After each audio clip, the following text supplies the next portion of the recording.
July 31, 1945. A naval operations office at Leyte Gulf in the Philippines. A lieutenant named Stuart Gibson is standing in front of a plotting board.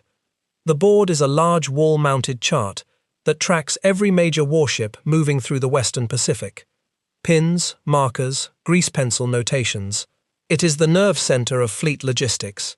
Every ship in transit is supposed to be on that board, and every ship's expected arrival is supposed to be checked against the clock. One of those ships, a heavy cruiser called the Indianapolis, was due to arrive at Leyte that morning. She has not arrived. Gibson looks at the board. He looks at the empty slot where the Indianapolis should be marked. He does not pick up a telephone. He does not send a radio message. He does not walk down the corridor and ask anyone whether a 610-foot warship carrying nearly 1,200 American sailors and Marines has been heard from. He simply removes her from the plotting board, makes a notation in his log, and walks away. To him, it is a clerical adjustment. A ship that has not appeared is a ship that must have been rerouted. There is no alarm, no inquiry, and no follow-up. The marker is gone. The Indianapolis is, as far as the United States Navy is concerned, no longer a question that needs answering. At that moment, more than 500 miles to the east, in the open Pacific between Guam and the Philippines, roughly 900 American sailors and Marines are floating in the water. They have been there since shortly after midnight. Their ship is gone. She sank in 12 minutes after 2 Japanese torpedoes tore her apart in the darkness. The men are clinging to kapok life jackets and splintered pieces of wreckage. Some are burned over half their bodies. Some are blinded by the fuel oil coating the surface of the sea. Some have broken bones from the explosion. Some are already dead, face down in their jackets, drifting with the current. And not one of the 900 living men in the water knows the thing that will keep them dying, one by one, for 4 more days. Nobody is looking for them. Nobody knows they are missing. Nobody, in the entire United States Navy, has noticed that a heavy cruiser with nearly 1,200 souls aboard has vanished from the face of the Pacific Ocean. That fact alone would make this one of the worst naval disasters in American history. But the disaster in the water is not the story this investigation is about. The story is what the Navy did after the bodies were counted. Because when the United States Navy finally found those men, finally pulled the living from the dead, finally tallied the toll at 879 killed, it did not ask how its own systems had failed so completely that 900 men floated without rescue for nearly 5 days. It asked a different question. It asked whose fault this was, and it chose an answer that would take more than half a century to undo. The man the Navy chose to blame was Captain Charles McVay III, the commanding officer of the Indianapolis.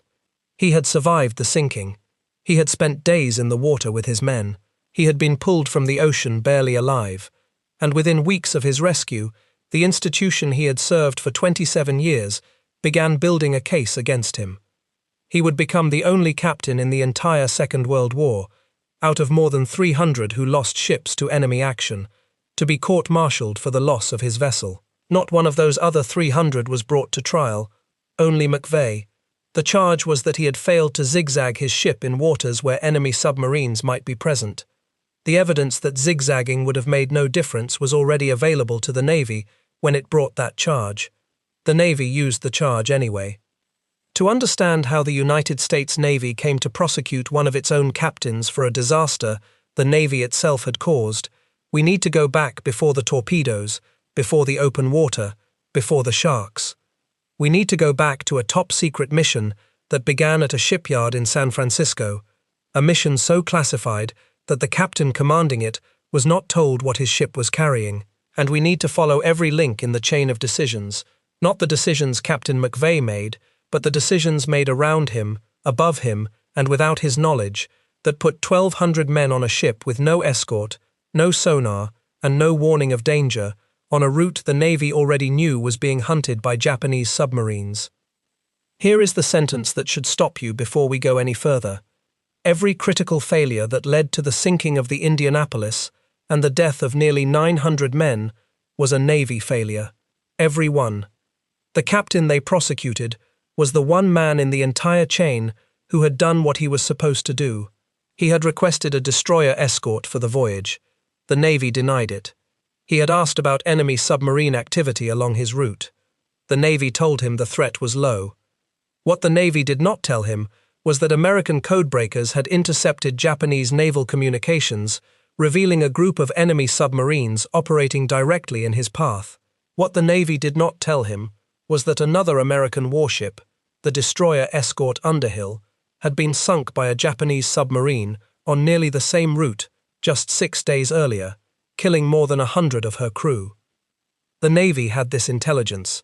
The Navy withheld it, and when the Indianapolis went down, the Navy charged her captain with negligence for failing to protect his ship from a threat he was never told existed. This is the story of a system that failed at every level, and then, instead of holding itself accountable, reached down and found the one man who could not fight back. The Indianapolis deserved better than the way her story ended. She was one of the most distinguished warships in the United States Navy, a Portland-class heavy cruiser, built at the New York Shipbuilding Corporation in Camden, New Jersey, launched on November 7, 1931, and commissioned on November 15, 1932. She was 610 feet long, displaced roughly 10,000 tons, and could make better than 32 knots. Her main battery was 9 8-inch guns, arranged in 3 triple turrets. She was fast, well-armed, and built for fleet operations. Before the war, she served as a ship of state. President Franklin Roosevelt sailed aboard her 3 times, including a 1936 Good Neighbor cruise to South America. She was not an anonymous hull number. She was a ship the Navy knew by name. When the war came, the Indianapolis became the flagship of the Fifth Fleet under Vice Admiral Raymond Spruance. Spruance was the quiet, methodical strategist who planned and directed the American drive across the Central Pacific, the island-hopping campaign that broke the Japanese defensive perimeter one atoll at a time. The Indianapolis carried him through the Aleutians campaign, through the Gilberts at Tarawa and Makin, through the Marshalls at Kwajalein and Eniwetok, through the Marianas at Saipan, Tinian, and Guam, through the Battle of the Philippine Sea in June of 1944, and through the bombardment of Iwo Jima in February of 1945. She earned 10 battle stars. She had been in more engagements than most sailors could remember. Her crew had heard guns fired in anger more times than they could count. On March 31, 1945, during the campaign for Okinawa, a Japanese kamikaze struck the Indianapolis.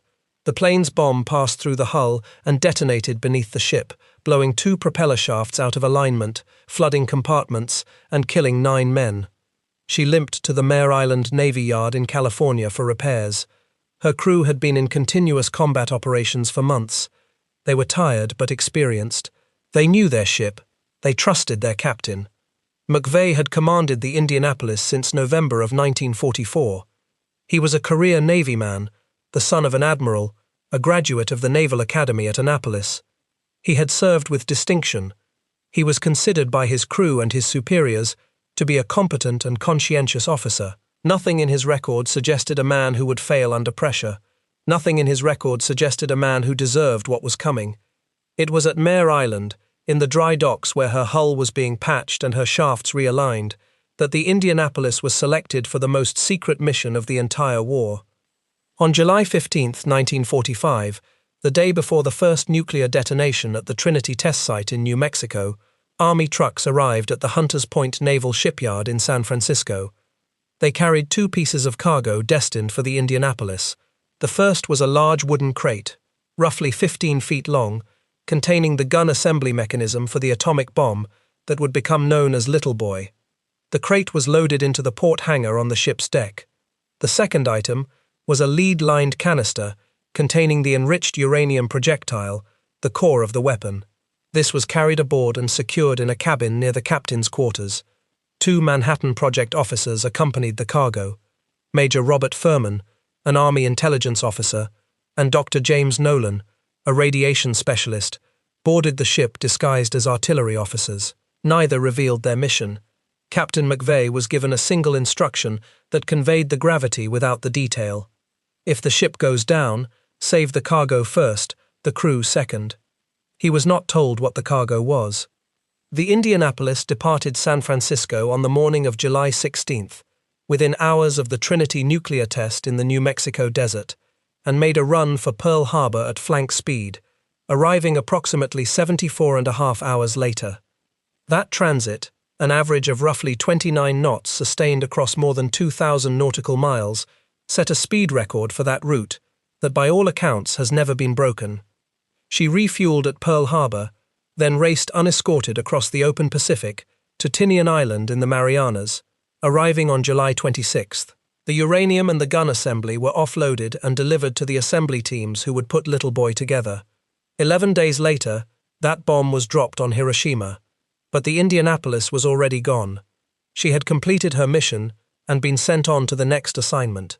The crew had no idea what they had carried. The secret mission was over. What came next was supposed to be the ordinary part. The Indianapolis sailed from Tinian to Guam, where some crew members rotated off, and a small number of replacements came aboard. On July 28th, she departed Guam for Leyte Gulf in the Philippines, where her crew was scheduled for gunnery training before rejoining the fleet.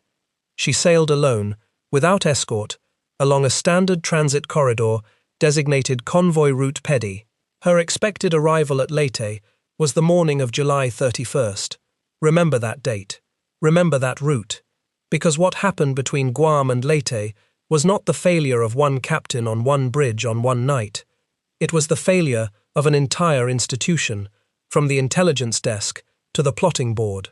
And understanding that failure requires you to see every link in the chain that the Navy, when it came time to assign blame, deliberately kept hidden from the court. Late on the evening of July 29, 1945, the Japanese submarine I-58 was running on the surface of the Philippine Sea. Her commander, Lieutenant Commander Mochitsura Hashimoto, was an experienced submariner who had been in the Imperial Japanese Navy since before Pearl Harbor. He had served aboard a midget submarine mothership during the December 7th attack. Now, in the final weeks of the Pacific War, he was hunting alone in waters that both sides knew were contested. Shortly before midnight, Hashimoto spotted a dark shape on the horizon through his bridge binoculars. He identified it as a large warship. He ordered his crew to battle stations. Hashimoto maneuvered I-58 into a firing position on the Indianapolis's starboard beam. The American cruiser was steaming at approximately 17 knots. She was not zigzagging. McVay had ceased zigzagging around 8 in the evening when cloud cover rolled in and reduced visibility. His orders explicitly gave him discretion to zigzag or not, based on weather and visibility conditions. At 6 minutes past midnight on July 30th, Hashimoto gave the order to fire. 6 Type 95 torpedoes left the submarine's tubes at intervals of a few seconds, each carrying roughly 1,200 pounds of high explosive. 2 torpedoes struck the Indianapolis on her starboard side. The first hit near the bow and detonated the forward magazine. The explosion blew off approximately 40 feet of the ship's bow. The second hit amidships, tearing into the engine rooms and rupturing the fuel tanks. Power failed almost instantly. The ship began listing heavily to starboard within seconds. Internal communications were destroyed. In the lower compartments, men were fighting through darkness, flooding, and fuel oil that was filling passageways and burning on the water's surface. Many never made it topside. Captain McVay, who had been asleep in his cabin, fought his way through smoke and debris to the bridge. He could feel the angle of the deck steepening under his feet. He gave the order to abandon ship. But with the electrical systems gone, the order could not be broadcast over the main communications circuit. It had to be passed by runners and by shouting "man to man" through a ship that was already rolling over. Some sections never received the word. Men in the lower engineering spaces were fighting through flooding and fire. Men in the berthing compartments were thrown from their bunks into darkness and rising water.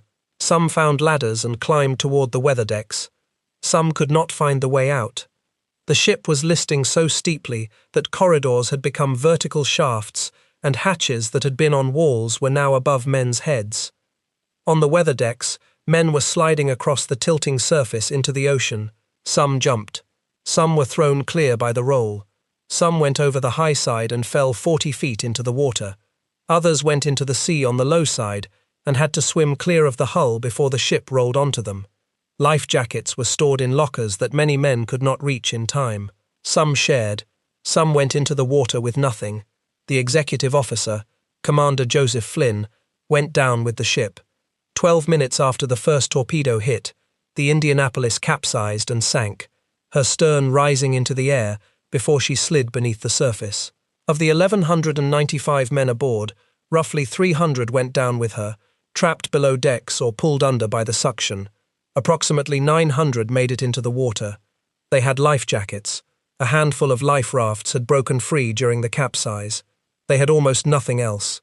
And in the darkness of the open Pacific, scattered across a miles-wide slick of fuel oil and debris, not one of them knew whether anyone had heard their ship die. What followed over the next 4.5 days is among the most harrowing survival ordeals in the history of any navy. Roughly 900 men were scattered across miles of open ocean, divided into groups that could not see or hear each other. Most wore kapok life jackets that were designed for short-term use and began to waterlog within 48 hours, losing buoyancy and forcing men to kick constantly to keep their heads above the surface. There were no supplies, there was no fresh water, there was no shade from the tropical sun, which burned exposed skin within hours, and no shelter from the cold that came at night when temperatures dropped and men shivered until their muscles cramped. Dehydration became the dominant killer within the first 2 days. The human body at sea loses water rapidly to sweating, breathing, and the osmotic pull of salt water against the skin. Men who had been strong and rational at dawn were delirious by nightfall. The salt water that surrounded them was the worst possible temptation. Drinking it accelerates dehydration, overloads the kidneys, and produces hallucinations and psychotic episodes before it kills. Men drank it anyway. They could not stop themselves. Once the hallucinations began, they saw things. They saw islands that were not there. They saw ships steaming toward them that dissolved when they reached for them. Some saw the Indianapolis herself, floating just beneath the surface with her galley hatches open and fresh water pouring from the pipes. Men swam toward these visions and did not come back. Others turned violent, convinced that the men beside them were Japanese infiltrators or saboteurs. Fights broke out in the water. Groups fractured. Men who stayed together survived longer. Men who drifted alone almost never survived at all. And then there were the sharks. The open waters of the Philippine Sea are home to the oceanic white-tip shark, a large, aggressive, open ocean predator that can grow to more than 10 feet in length and weigh several hundred pounds. Unlike the coastal species most people think of when they hear the word shark, the oceanic whitetip is a deep-water animal. It has evolved over millions of years to investigate any disturbance on the surface of the open ocean, drawn by low-frequency vibrations, by the chemical traces of blood and injury, and by the irregular movements of wounded creatures. A group of 900 men floating in life jackets, many of them bleeding, many of them thrashing in delirium, produced exactly the signal these predators were built to follow. The sharks appeared within hours of the sinking. They fed first on the dead, pulling floating corpses under during the night. Survivors described waking in the grey light of dawn to find that men who had been beside them were gone, replaced by nothing but an empty life jacket, trailing a smear of red across the kapok. Then the sharks began taking the living. The attacks were most frequent at dawn and dusk, and targeted men at the edges of the groups, men who had drifted apart, and men who were alone. The sound, survivors said, was the worst part. A man screaming, a sudden violent thrashing, and then silence. Over and over, for 4 days. No one who survived the water ever forgot that sound. In the middle of this, in conditions that would have excused any man for thinking only of himself, men who had no obligation to do anything but survive chose to keep other men alive. The senior medical officer aboard the Indianapolis had been Lieutenant Commander Lewis Haynes, a 33-year-old doctor from Manistee, Michigan. Haynes had been badly burned in the explosions that followed the torpedo hits. His hands were blistered and swollen. He could barely close his fingers. None of that mattered to him. In the water, Haynes became the organizing center of the largest group of survivors, a mass of several hundred men floating together. He moved through them, checking wounds, testing the reflexes of men who had gone still, gently closing the eyes of the dead. When a man died, Haynes removed his life jacket, redistributed it to someone whose jacket was failing, collected the dead man's dog tags, and said the Lord's Prayer over the body before it was released. He did this so many times that eventually he could no longer hold all the dog tags he had collected. Marine Captain Edward Park, commander of the ship's marine detachment, took on a different role. Park patrolled the perimeter of the survivor group, swimming in circles around the mass of men, retrieving those who had hallucinated and wandered away. He pulled them back. He talked to them. He held them until they were lucid enough to link arms with the others. When a man's life jacket gave out, Parquet gave away his own. Without a jacket, he had to swim continuously to stay above water. He swam for hours. He swam until he had nothing left, and he slipped beneath the surface, still trying to reach a man who had called for help. Of the 39 Marines aboard the Indianapolis, 9 survived. Park was not among them. Ensign Harlan Twible, newly graduated from the United States Naval Academy, found himself in charge of a group of enlisted men. He had never led men in combat. He had never been in the water. But he organized his group with the precision of a man who had been doing it for years. He linked arms together so no one would drift. He kept account. He rotated the men so the weakest were always in the center of the group, shielded by the bodies around them. He pushed dead men away from the edges so the living would not have to see them. He kept talking. He kept counting. He did not stop. Father Thomas Conway, the ship's Catholic chaplain, had no tactical role to play. His job was spiritual. He moved among the men in the water, praying with the wounded, comforting the dying, and blessing the dead. He gave last rites to men he could see were fading. He recited prayers with men who had never prayed before. He kept moving from group to group until his own body failed, and he died of exhaustion and exposure, still in the water, still trying to reach the next man. These were a doctor, a marine captain, a junior ensign, and a chaplain. They did not receive orders to do what they did. There was no chain of command operating in the water. There was no protocol for what happens when a ship vanishes without a trace and 900 men are left floating in the open ocean. There was only the decision each of these men made, separately and without instruction, that the men around them were going to have a better chance of surviving because they were there. While those men were dying in the water, the United States Navy was not looking for them. The reason the Navy was not looking is a chain of institutional failures so thorough and so damning that when investigators later reconstructed it, they found failure at every single step. The first failure was the escort. McVay had requested a destroyer escort for the transit from Guam to Leyte. His ship had no sonar detection equipment and would have no way to detect a submarine before a torpedo struck. The request was denied. Available destroyers were assigned to escort duty for convoys heading to Okinawa and for the rescue of downed bomber crews. A heavy cruiser making 17 knots was judged not to require one.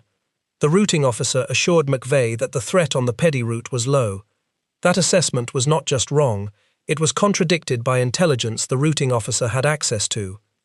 American codebreakers, operating under the top-secret intelligence program known as Ultra, had intercepted Japanese transmissions identifying a group of submarines designated the Tamon Group operating in the Philippine Sea, directly along Route Peddy. The destroyer escort Underhill had been sunk on July 24 by a submarine-launched torpedo along a route that intersected the Indianapolis track. Over 100 men aboard the Underhill were killed.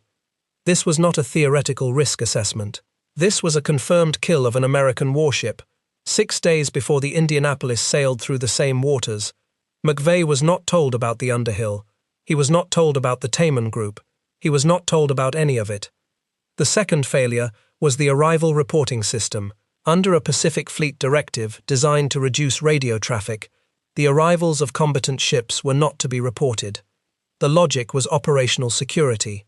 But the directive was so poorly written that officers across the Western Pacific interpreted it to mean that non-arrivals, ships that failed to show up when expected, also did not need to be reported.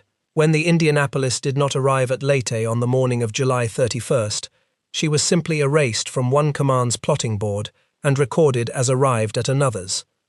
Lieutenant Gibson, the operations officer at the port director's office in Tacloban, was later specifically named by the Court of Inquiry for failing to investigate or report the non-arrival. He was not punished. No one at any level of the reporting chain was punished. The survivors were in the water for 4.5 days before anyone found them. They were found by accident. Before we reach the rescue, I want to ask you to hold one image from this story.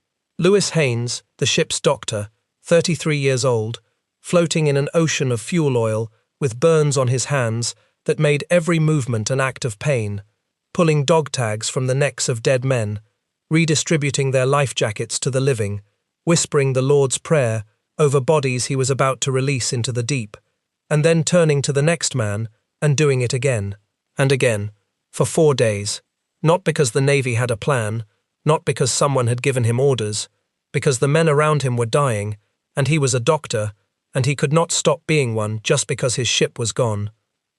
Whatever happened in the courtroom later, whatever the Navy decided to call it, the water had already delivered its own verdict, and the verdict was that the men of the Indianapolis, abandoned by every system that was supposed to protect them, and did not abandon each other. Every like on this video is a small thing, but it keeps the stories of men like Lewis Haynes and Edward Park visible a little longer. And those stories deserve to be visible. On the morning of August 2nd, 1945, Lieutenant Junior Grade Wilbur Gwynn was piloting a PV-1 Ventura patrol bomber out of Peleliu on a routine anti-submarine sweep. He was not looking for survivors. He had no reason to think there were survivors to look for. While adjusting a trailing antenna at the rear of his aircraft, he glanced down and spotted an oil slick on the surface of the ocean. It was too large to be natural. He descended to investigate. What he saw was not a disabled submarine. It was men, small dark shapes scattered across miles of open water. Some were in clusters, some were alone, some were waving, some were clearly dead. Gwynn immediately radioed a report and dropped all his life rafts and markers. His squadron commander, Lieutenant Commander George Atterbury, diverted toward the coordinates. Then came Lieutenant Robert Adrian Marks, flying a PBY-5A Catalina amphibious aircraft. Marks, circling above the scene, could see the men in the water. He could also see the sharks, dark shapes circling the groups, occasionally lunging at the edges. He made a decision that directly violated his standing orders. He was not authorized to land a Catalina in open ocean conditions. The seas were running 12-foot swells. A water landing in those conditions would almost certainly damage the aircraft beyond repair. Marks landed anyway. The impact tore open the hull. The plane would never fly again. Marks and his crew dragged 56 survivors aboard. When the fuselage was full, they lashed additional men to the wings with parachute cord and held them there. The first surface ship to reach the survivors was the destroyer escort Cecil J. Doyle, commanded by Lieutenant Commander W. Graham Claytor, Jr. Claytor had picked up Gwynn's radio transmission and diverted on his own authority without waiting for orders. He arrived around midnight. In the darkness, with survivors still scattered across miles of water, Claytor broke standard procedure. He ordered his ship's searchlights aimed straight up into the sky like a beacon, knowing the light would make his ship visible to any Japanese submarine within miles. He accepted the risk. He did it so that men who had been floating in the dark for 4.5 days could see that someone had finally come. Claytor would later serve as Secretary of the Navy under President Jimmy Carter. When the rescue was complete, 316 men had been pulled from the ocean. Out of the roughly 900 who had entered the water, 580 had died of exposure, dehydration, saltwater poisoning, shark attack, drowning, and injuries sustained in the sinking. Combined with the approximately 300 who went down with the ship, the final death toll was 879. It was the single greatest loss of life at sea from a single ship in the history of the United States Navy. The Navy now had a catastrophe to explain. Nearly 900 men were dead. A heavy cruiser was at the bottom of the Philippine Sea. The families wanted to know what had happened to their sons and husbands and brothers. The press was asking questions. Congress was asking questions. And the Navy faced a choice. It could open an honest investigation into the chain of failures that had denied the Indianapolis an escort, withheld critical intelligence from her captain, and then allowed her entire crew to go unnoticed for nearly 5 days. Or it could find a single point of blame. It chose a single point of blame. A court of inquiry convened on August 13, 1945. It recommended that Captain McVay be court-martialed on 2 charges. The first charge was inefficiency in failing to issue timely orders to abandon ship. The second was negligence in hazarding his vessel by failing to zigzag in conditions where enemy submarine activity was possible. The trial was held at the Washington Navy Yard from December 3 to December 19, 1945, before a panel of 7 naval officers. McVay sat in the courtroom as a defendant 4 months after he had been floating in the Pacific waiting to die. The men who had been in the water with him were not consulted about whether the charges made sense. The families of the dead were not told about the intelligence failures. The press covered the trial as the story of a captain who had lost his ship. The deeper story, the story of the system that had abandoned both the ship and her captain, stayed hidden. Admiral Chester Nimitz, the commander of the Pacific Fleet, reviewed the Court of Inquiry's recommendation and disagreed with it. Nimitz understood the scope of the Navy's own failures. He recommended that McVay receive a letter of reprimand instead of a trial. He considered the failure to zigzag an error in judgment, not a criminal act. His recommendation was overruled by Admiral Ernest King, the Chief of Naval Operations, the most senior officer in the United States Navy. King wanted a court-martial. Secretary of the Navy James Forrestal convened it. The court-martial of Captain McVay was not a pursuit of justice. It was an act of institutional self-preservation. The Navy had built the system that was supposed to keep ships and sailors safe, and every component of that system had failed. If the Navy acknowledged the scope of what had gone wrong, it would be admitting that the loss of nearly 900 men was the result of institutional negligence at the highest levels. That admission would have invited congressional investigation, public outrage, and the kind of scrutiny that could threaten careers, budgets, and the Navy's standing in the post-war reorganization of the American military. McVay was the alternative. If the sinking could be attributed to a captain's negligence, the system was blameless. The families would have a name, the press would have a verdict, Congress would have a conviction, and the Navy could close the file. Compare what McVay actually did with what the Navy actually did. McVay requested a destroyer escort. The Navy denied it. McVay asked about enemy submarine activity on his route. The Navy told him the threat was minimal. McVay received orders that explicitly gave him discretion to zigzag or not based on weather and visibility. On the evening of July 29th, when cloud cover reduced visibility to a degree that made surface observation difficult, McVay exercised that discretion and ceased zigzagging. This was the decision the Navy would call criminal negligence. He was exercising authority his own orders gave him. Meanwhile, the Navy's intelligence staff had ultra-intercepts, showing the Tinian submarine group in McVay's path, and never warned him. The Navy's routing officer knew about the sinking of the Underhill, and cleared McVay to sail without escort through the same waters. The Navy's port director at Leyte failed to report the ship overdue. The Navy's fleet directive on arrival reporting had been written so ambiguously that officers across the Pacific treated missing ships as a clerical matter. Not one of those officers faced a court-martial. Not one faced a formal reprimand. Not one was publicly named as bearing responsibility. McVay stood trial alone. Then the Navy did something that shocked even the officers who had seen the worst of wartime military justice. It summoned the enemy to testify against its own captain. Commander Mochitsura Hashimoto, the captain of I-58, the man who had fired the torpedoes that destroyed the Indianapolis, was flown from occupied Japan to Washington in December of 1945. He was the first officer of a recently defeated enemy nation ever to testify against an American officer in a United States military court. Congressman Robert Doughton of North Carolina called it the most contemptible thing he had ever heard of. Newspaper columnist Robert Ruark accused the Navy of using a Japanese officer to build its own case against one of its own men. Hashimoto took 2 oaths, one under Japanese civil law and one under American military law, making him subject to perjury charges in both countries. He testified for approximately 50 minutes on December 13, 1945. He was composed and precise. He described the attack in exact detail, including his approach angle, his torpedo spread calculations, and the moment of impact. He confirmed that the Indianapolis had not been zigzagging at the time of the attack, and then he told the court the thing the prosecution did not want to hear. He stated that zigzagging would have made no difference to the outcome. His firing position had been so favorable, and his torpedo spread so wide, that the Indianapolis would have been hit regardless of what evasive pattern she followed. He was not guessing. He had been the man at the periscope. He knew exactly what he had seen, and exactly what he had done. American submarine warfare experts called as additional witnesses corroborated this assessment. Zigzagging, at the range and bearing Hashimoto had achieved, was tactically meaningless. The court heard this testimony from the man who actually sank the ship, the most qualified witness on Earth to speak to the question. It convicted McVay anyway.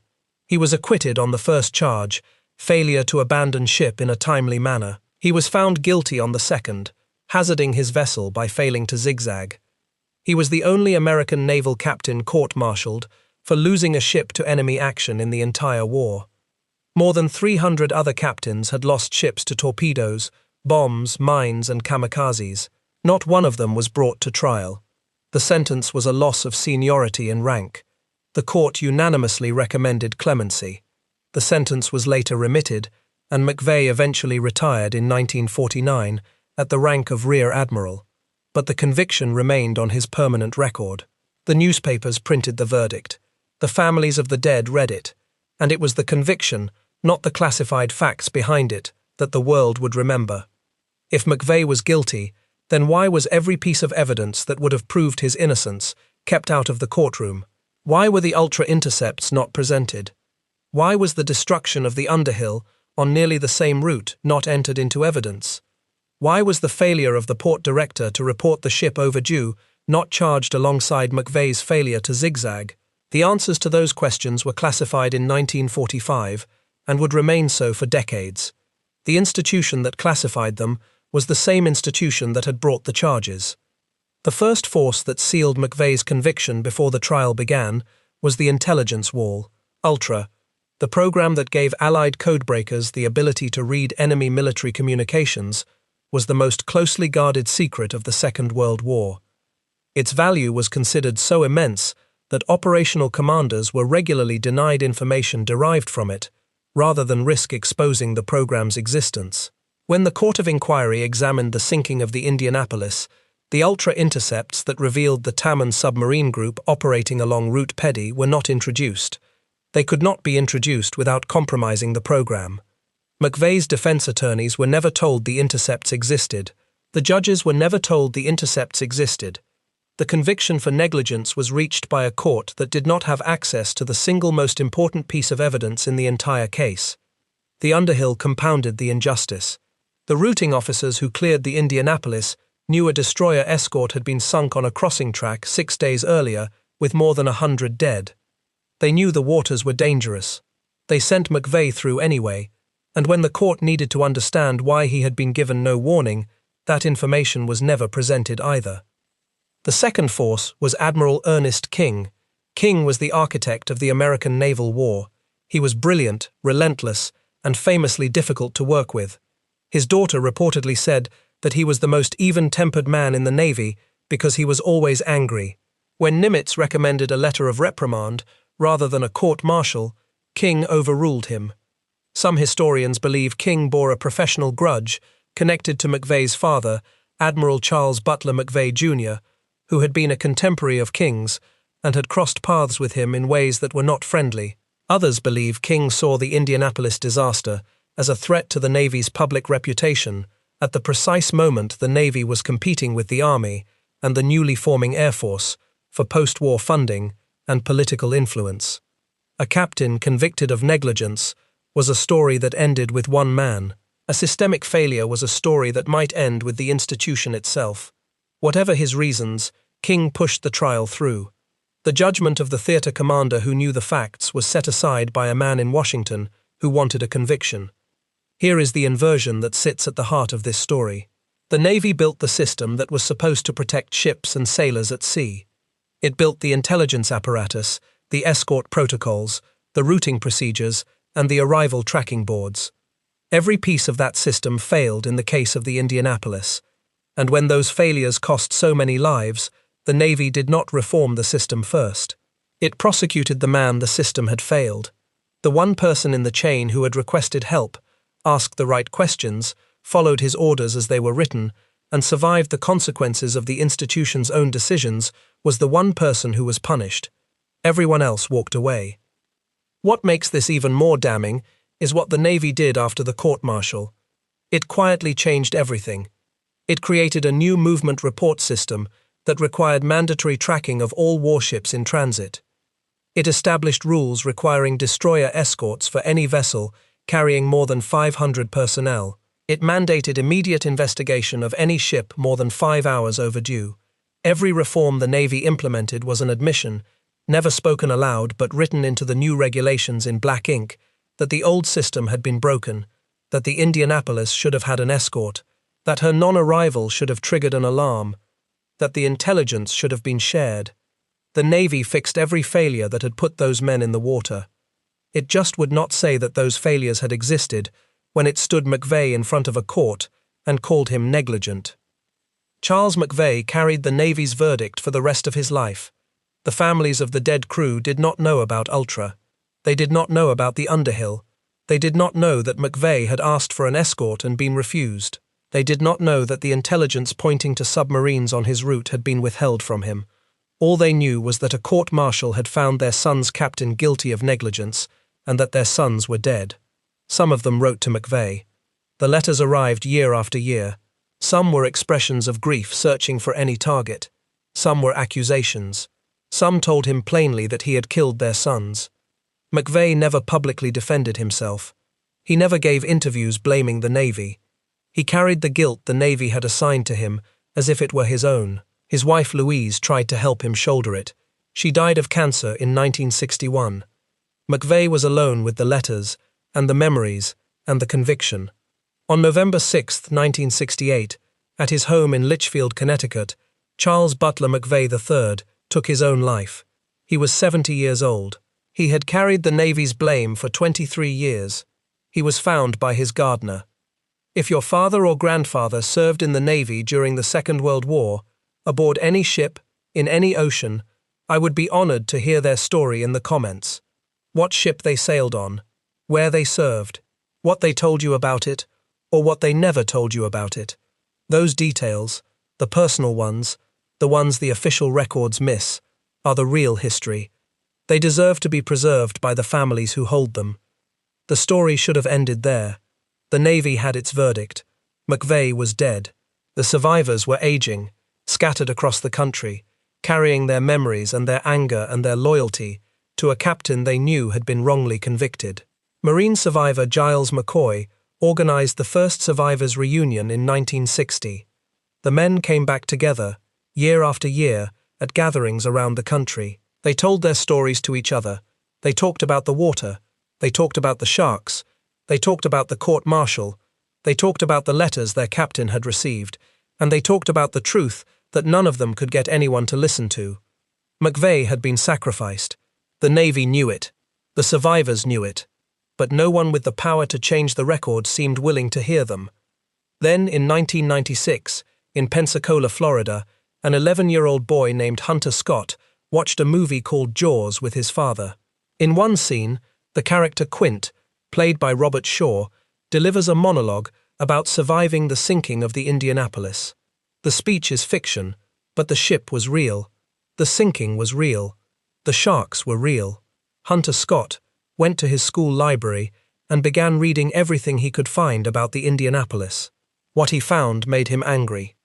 For a National History Day project, Scott began investigating McVay's court-martial. He was 12 years old. He wrote letters to every Indianapolis survivor he could find an address for. He received responses from nearly 150 of them. Old men who had waited decades for someone to ask the right questions found themselves answering them for a boy who had not yet started high school.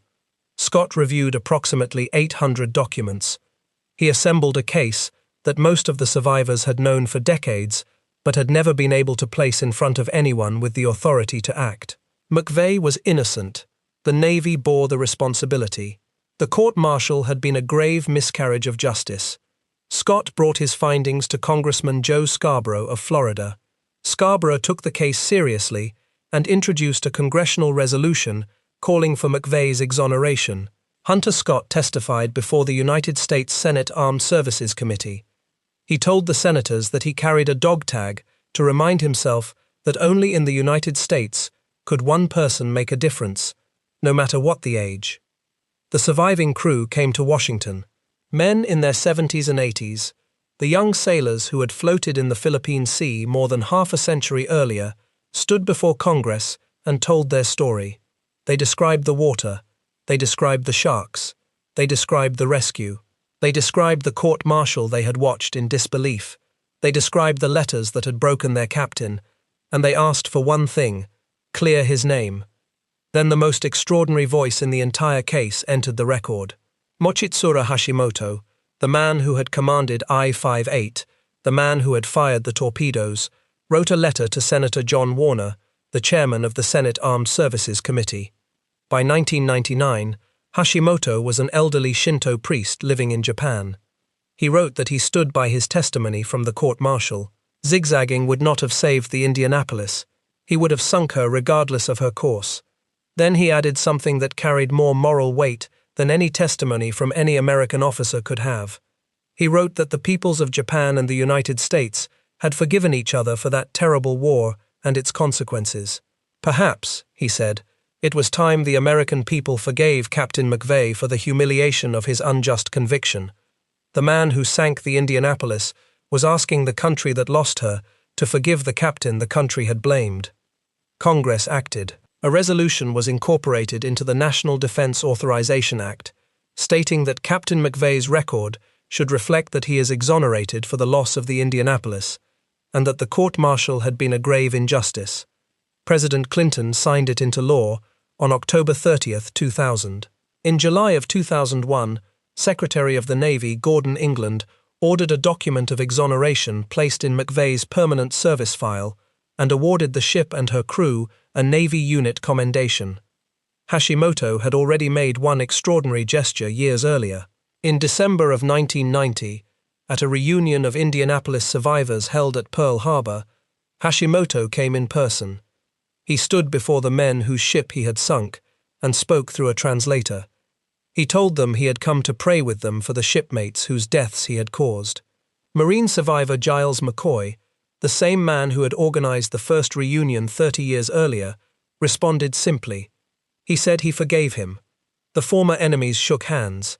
It was one of the most remarkable acts of reconciliation the Second World War ever produced. Hashimoto died on October 25, 2000, 5 days before President Clinton signed the exoneration into law. He did not live to see the thing he had asked for. He had done what he could. But the conviction was never formally vacated. Because the original sentence had been remitted back in 1946, there was no standard legal mechanism to overturn it. The exoneration document sits in McVay's file. The conviction sits beside it. Both remain part of the official record. The Navy acknowledged the injustice but could not bring itself to erase it entirely. So here is the answer to the question this investigation opened with. What did the Navy do when it needed to explain the men lost at sea? It reached for the nearest available man. Not the right man, not the responsible parties, the nearest one. It gave the families a captain's name instead of a system's failures. It classified the evidence that would have proved the truth. And it let a decorated officer, a man who had delivered the core of the weapon that ended the war, carry the weight of an institution's collapse until the weight destroyed him. Lieutenant Gibson, who erased a heavy cruiser from his plotting board and did nothing while 900 men died, was never tried. The routing officers who cleared a ship for unescorted transit through waters they knew were being hunted by enemy submarines were never tried. The intelligence officers who had confirmation of submarine activity on the route and withheld it were never tried. Admiral King, who overruled Nimitz and forced a prosecution based on evidence he knew was incomplete, was never questioned. Only McVay. Only the man who had done his job. Every name in this account is real. Every date is drawn from official records.